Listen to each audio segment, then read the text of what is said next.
It is important to note that we are currently covering the fundamentals and historical aspects of Freemasonry. We will reach a more in-depth discussion about the craft at a later stage. This series hopes to cover all aspects about the subject matter, including but not limited to Freemasonry, the Kabbalah, black magic, the Illuminati, atheism, the Jinn, and Zionism, just to mention a few topics.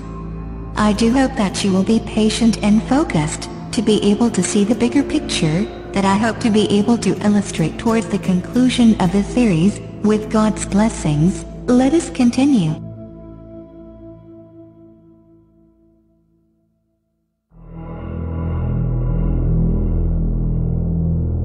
Let us begin by defining a few terms. Operative Masons are the early stonemasons, more famously known for building the Gothic cathedrals, abbeys and castles of Europe. However, the first Grand Lodge of Speculative Masonry was founded in London, in June of 1717.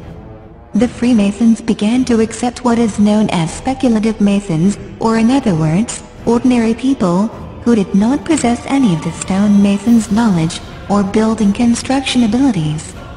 Outsiders, or non-Masons, are labeled as profanes by the Masons. The reason why Masons use such a condescending term for non-Masons is because they do not possess the knowledge the Masons do, simply put. And the star on his skin?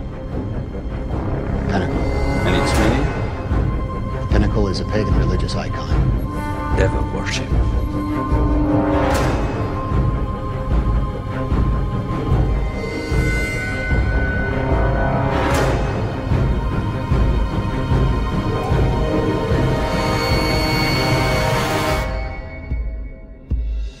So where does Freemasonry originate from?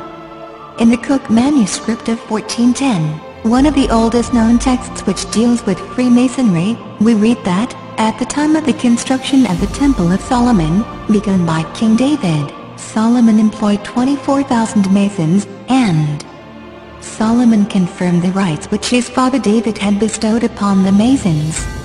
Solomon himself taught them their methods, that is to say their traditions and practices, which are not very different than the rituals and rites practiced by today's Masons. Operative Masons who read this text saw it as a historical truth. They believed that they were applying a craft which dated back to the time of King Solomon, and which he had codified. However, the date of the construction of King Solomon's temple has not always been the key date in the Freemasons' cosmology. This central role was once given to the Tower of Babel, the Regius manuscript, which predates the Cook manuscript by 20 years, cites King Nimrod, the builder of the famous Tower of Babel, as the first and most excellent master.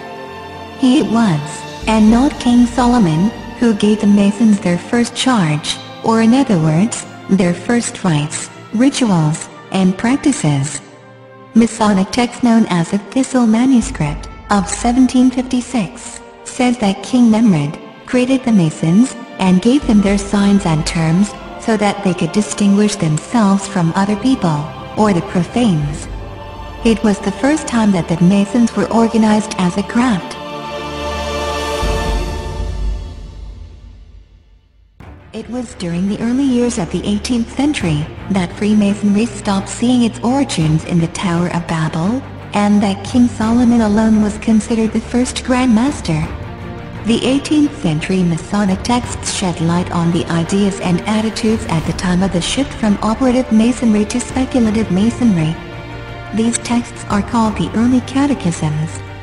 This strange and sudden shift by speculative Masons, who wanted to break away from the origins of the craft, which honored the Tower of Babel and King Nimrod, they instead preferred our wise King Solomon, or as a Mason's examination of 1723 puts it, Grand Master in his time of Masonry and architecture.